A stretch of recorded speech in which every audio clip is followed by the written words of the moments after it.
The funeral was beautiful, if that word even made sense in a moment like this. Ellen stood near the back of the church, hands folded over the purse she hadn't let go of all day. Robert's colleagues from the hospital gave long-winded speeches. Her children gave short, polite ones. Everyone praised the man who had led with brilliance, healed with care, and died too soon. No one mentioned Ellen. Not once. Not the woman who had stood beside him through 42 years of marriage, 2 children, 3 relocations, and 1 cancer diagnosis. Not the woman who had spoon-fed him broth when he couldn't lift a hand, who changed his bedding at 3 a.m. without a complaint, who signed the hospice papers when no one else could. Not the woman who had never stopped being there, even when he stopped looking at her like she still existed. 3 days later, Ellen sat at the long mahogany table in the office of Robert's estate lawyer. Her son Daniel sat on her right, her daughter Leah on her left. Across from them, the executor, a man with thinning hair and too much politeness, opened a thick envelope and began to read.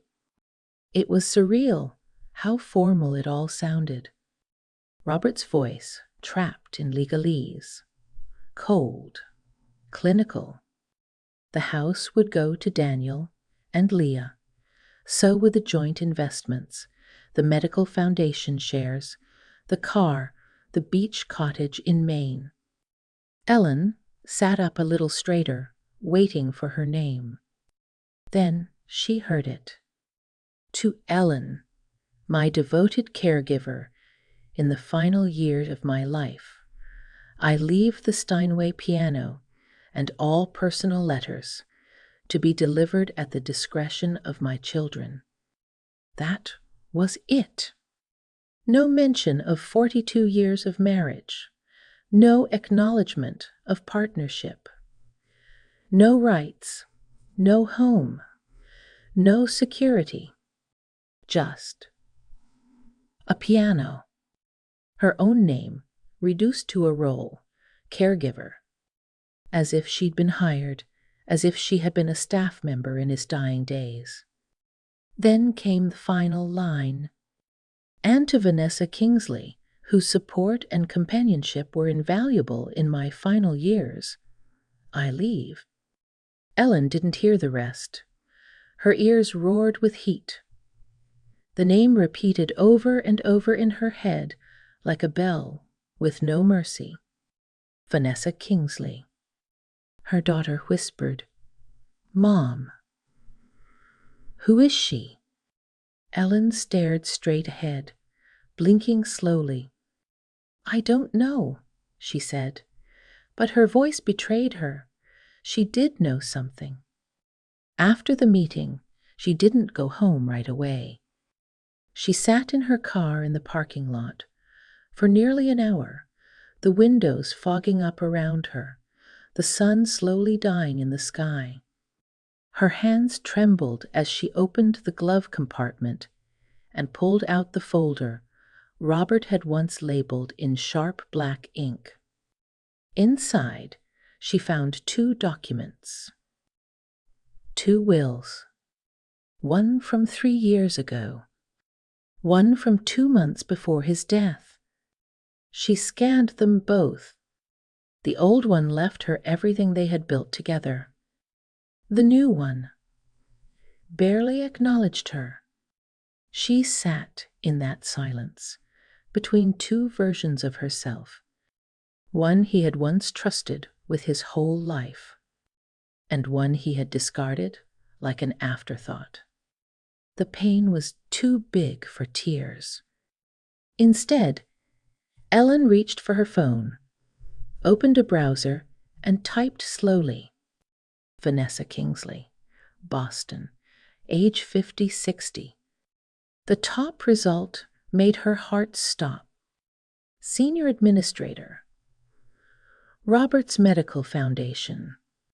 And just like that, A woman who had never been in Ellen's story had been written into its final chapter, while Ellen, after all the years, all the nights, all the silence, had been written out to be continued. The house felt colder than usual. Ellen walked into the living room and sat down slowly, her hands still trembling from what she'd read. The quiet piano in the corner, the one Robert left her in his will, suddenly felt like an insult, not a gift. A monument to how little he'd really seen her. She stared at it, then whispered out loud, 42 years. And I became a footnote.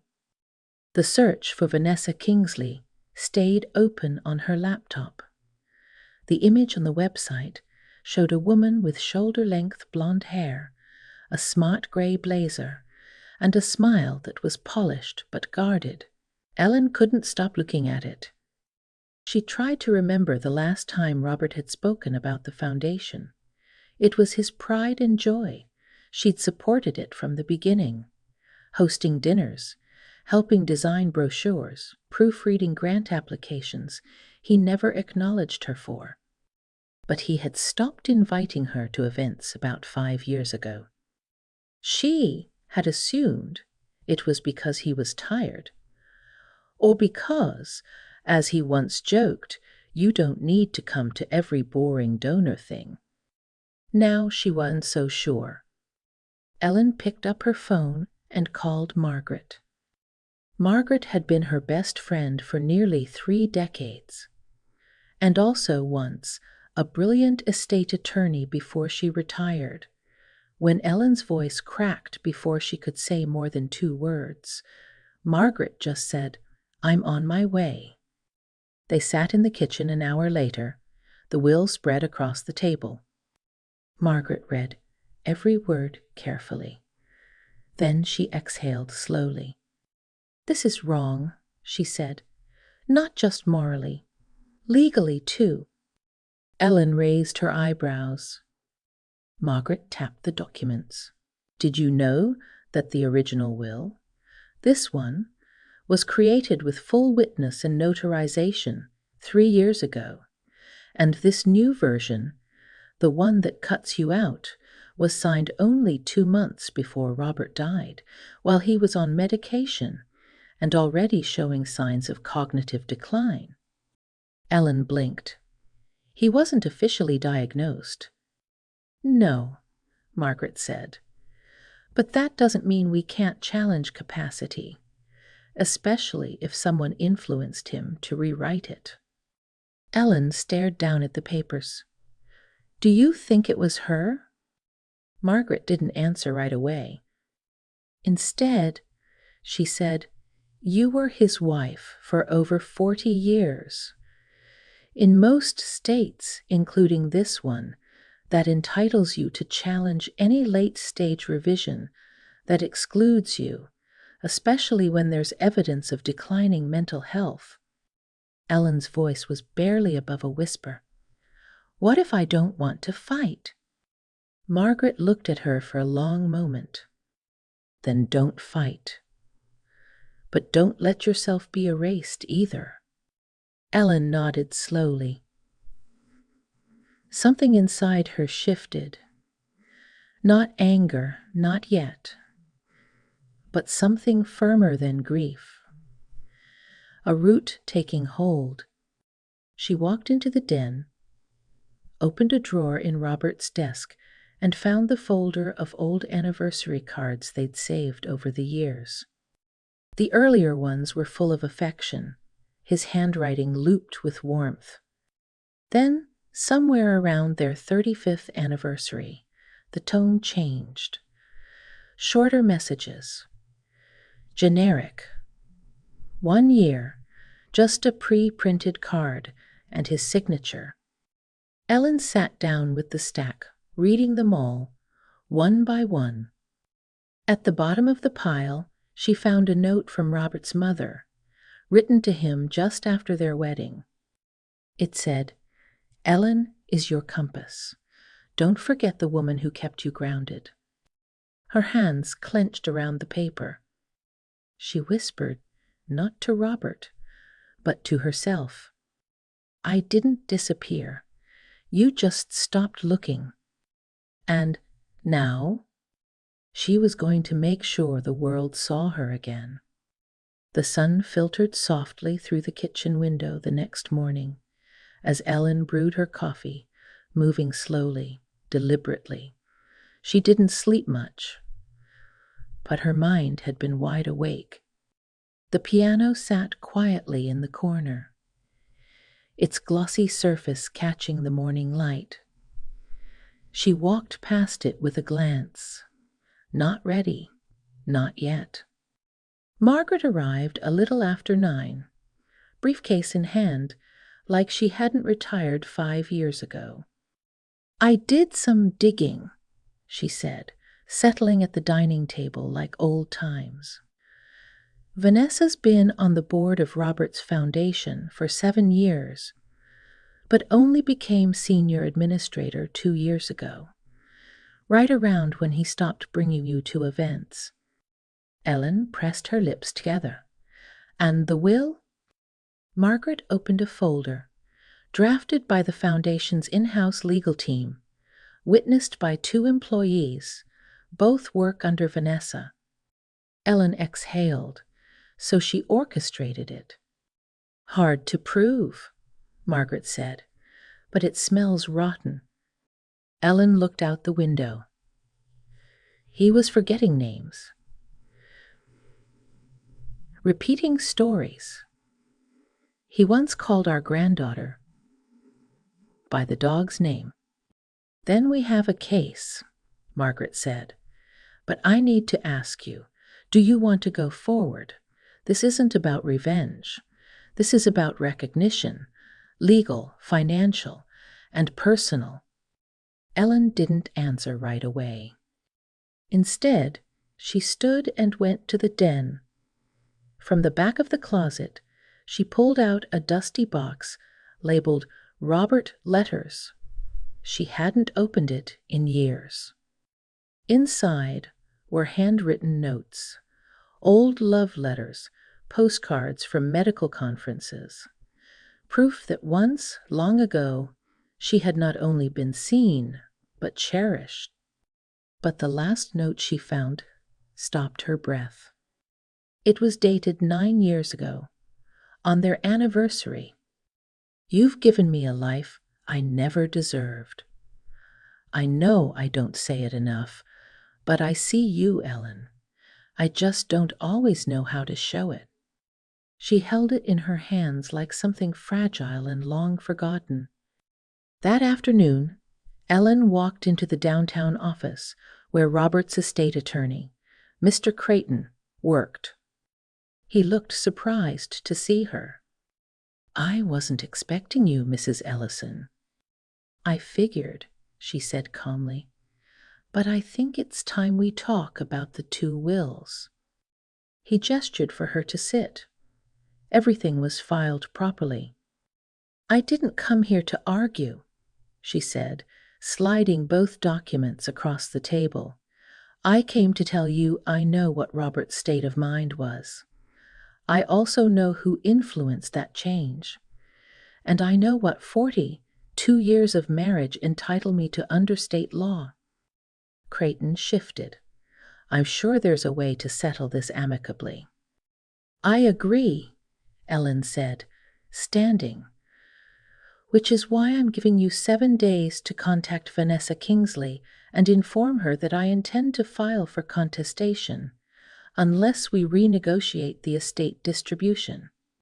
She paused, then added, I'm not asking for more than what's fair, but I am done accepting less than what I deserve. Creighton blinked. You've spoken to a lawyer? Ellen smiled faintly. 2, actually. She left the office with steady steps, and for the first time since Robert died, she felt tall. That evening, She pulled the dust cover off the piano, ran her fingers across the keys. She hadn't played in years, but as she pressed one key, middle C, the sound echoed clean and clear. She sat down and played the first few bars of her favorite Chopin nocturne. Her hands were shaky, her tempo uneven, but the music, her music, was there. Ellen had once been a concert-level pianist. She'd given it up to support Robert through med school. They never talked about it. She just folded that part of herself away. Now she let it unfold. Not for him, not to prove anything, just because it was still hers. When she finished, her fingers resting softly on the keys, she whispered, "You can't erase someone who remembers who she is."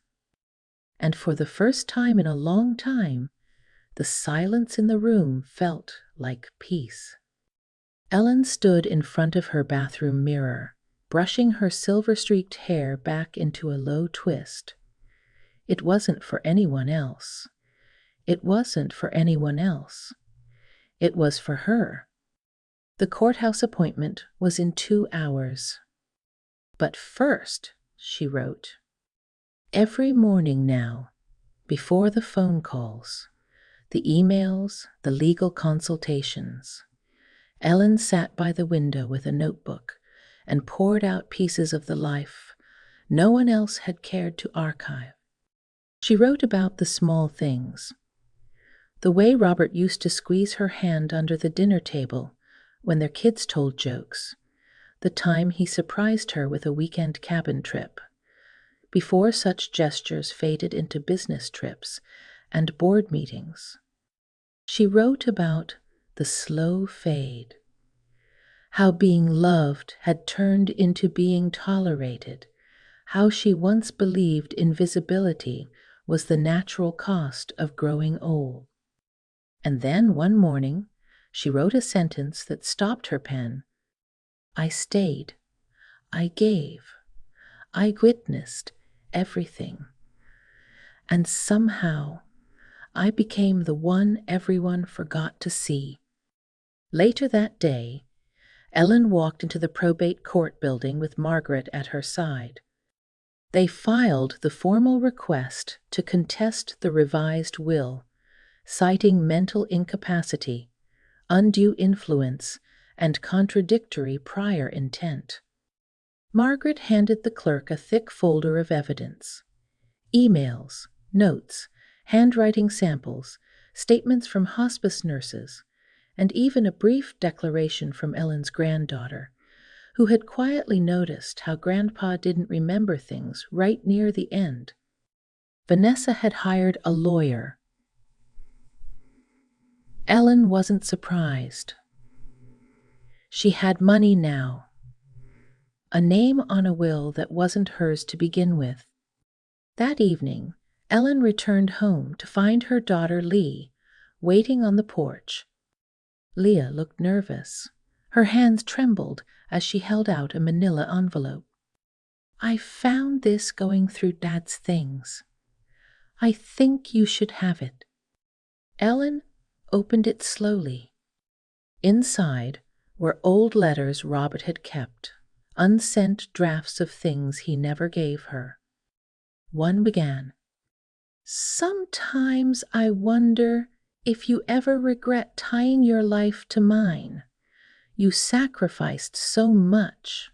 I see it now, but I never said it. I was too proud, too selfish. But Ellen read the whole page twice, then looked up at Leah with tears in her eyes, not from pain, but something closer to release. I don't need his apology anymore, she said, but it's good to know he once remembered me. The next day, Dana, the editor from a literary journal Ellen used to subscribe to, replied to the essay Ellen had submitted late one night, half on a dare to herself.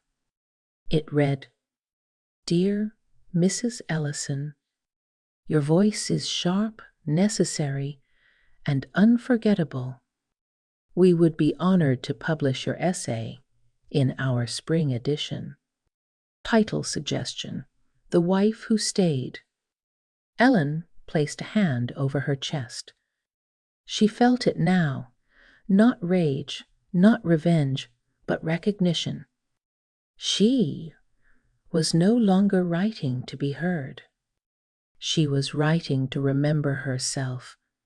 That evening, as she walked past the piano, she paused, opened the lid, sat down, and began composing something new, notes that carried grief, yes, but also clarity and strength. It wasn't a sad song. It was a reclamation. Each key she struck echoed with something deeper than pain. It echoed with presence. She hadn't vanished. She hadn't been erased. She had simply been overlooked. But not anymore. Now, the world would remember her name. The courtroom was cold. Not in temperature, but in atmosphere. Sterile, formal, impersonal. Ellen sat at the front with Margaret on one side and Leah on the other. Her son Daniel hadn't come. He said he didn't want to pick sides. She hadn't expected him to. Vanessa sat across the aisle in a tailored navy suit, her face unreadable. Her lawyer whispered something into her ear as the judge entered. Ellen didn't look at Vanessa. Not out of fear, not out of anger, but because truly she didn't need to. This hearing wasn't about Vanessa. It was about her. The judge read through the petition aloud.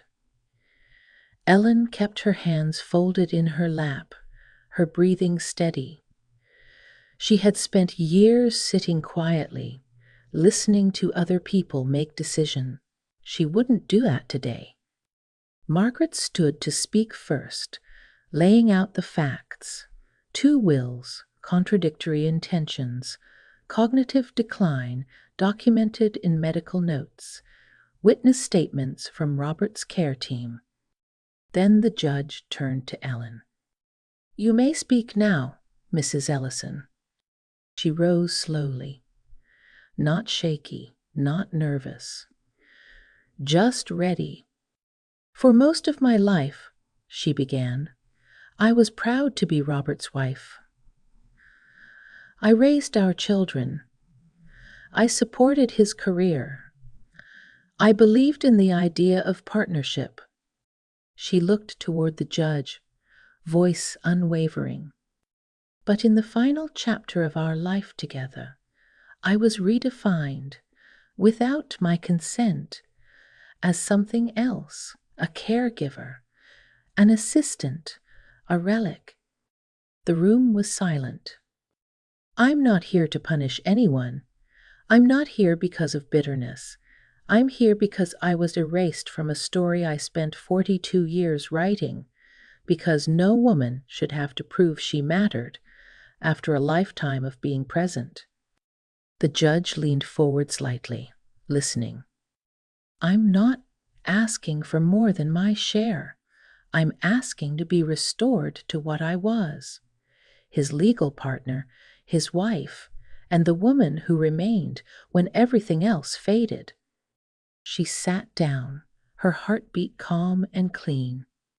Vanessa's lawyer spoke next, a polished rebuttal about legal validity, Robert's autonomy, and his private wishes. But the damage was done. Even Vanessa seemed diminished now, smaller, almost unsure of herself, because she hadn't expected Ellen to be composed. She hadn't expected Ellen to be powerful. That night, Ellen sat on her back porch with a cup of tea, staring out at the darkened yard. The court had adjourned, with the judge ordering further review of Robert's medical history and the timeline of the revised will. No ruling yet. But Margaret was confident. Inside, the house was still. She walked past the piano, past the desk, where Robert used to read the paper, past the fireplace that never quite worked. She felt a strange mix of things: loss, closure, something close to triumph, and something else too. A quiet dignity, the kind that doesn't need to be shouted or celebrated, the kind that only comes when you stop asking to be seen and simply choose to stand where you are. Ellen picked up her pen and opened her notebook. Tonight, she didn't write about Robert. She wrote about the woman who refused to disappear. 6 months later, Ellen stood once again in a courtroom. The judge's voice was measured, but firm. Based on medical testimony, documentation, and a history of consistent estate intentions, the court finds that the revised will signed 2 months prior to Mr. Ellison's death is not legally enforceable. The original will, dated 3 years prior, will be reinstated. Margaret squeezed Ellen's hand. Vanessa didn't speak. She simply gathered her bag and walked out before the judge had even finished the sentence. No tears, no goodbye, just absence, the same kind of absence Ellen had lived with for years. Except now, it wasn't hers to carry. The ruling awarded Ellen full control of the shared marital estate. The foundation shares were split as per the earlier will. The house, the accounts, and Robert's remaining personal assets would pass to her, as they always should have. It wasn't about the money. It was about the truth. Ellen didn't smile. She didn't gloat. She simply nodded and exhaled. Years of invisibility, leaving her lungs like dust. A week later, a slim journal arrived in the mail. She turned the pages carefully. There, printed in black serif font, was her essay, "The Wife Who Stayed," by Ellen Ellison. She held it for a long time, letting the weight of it settle in her hands. The phone rang. Dana, the editor. "Ellen," she said warmly, "we've received dozens of letters from women who read your piece. Some are crying. Some are furious. All of them are grateful. Would you consider writing more?" Ellen glanced out her window, where the trees were just starting to shift into fall. "I think I would," she said. "I think I have more to say." That afternoon, she met Leah at a small cafe downtown. They sipped tea, watching people pass, young women in bright scarves, older couples walking in silence, students with arms full of books. Leah reached across the table. "I'm proud of you, Mom, not for winning the case, but for refusing to be erased." Ellen smiled softly. "It's strange how easy it is to disappear without even realizing it." "You never disappeared," Leah said. "You were just—" Ellen tilted her head. "Not anymore." The day she launched the legal aid fund, the room was filled with quiet applause and gentle weeping. Women of all ages came forward, some in suites, some in sweaters, all carrying stories they hadn't told out loud until now. Ellen stood behind the podium, a simple microphone in front of her, no script. "I started this fund not because I lost something," she said, but because I almost did. And I know I'm not alone." She paused, her voice steady. "We live so much of our lives holding others up, but when the time comes, we deserve to be held too, not remembered as caregivers or placeholders or dependable shadows, but as women who remained." Silence fell over the room. Then came the applause. Fierce. That night, Ellen lit a single candle by the piano and sat down. She placed her fingers gently on the keys and played, not a nocturne, not something old, but a melody of her own making, a song for the woman who stayed when no one else did. A song for the woman who finally stood up and said, "I was always here," and this time the world heard her. Ellen's story reminds us, just because you were quiet doesn't mean you didn't matter. Have you ever been erased from a story you helped build? Share your truth in the comments. We want to hear from you. Type 2 if Ellen's story moved you, or 7 if it didn't. Like this video and subscribe to Revenge with Emma for more invisible wife stories that deserve to be seen and heard.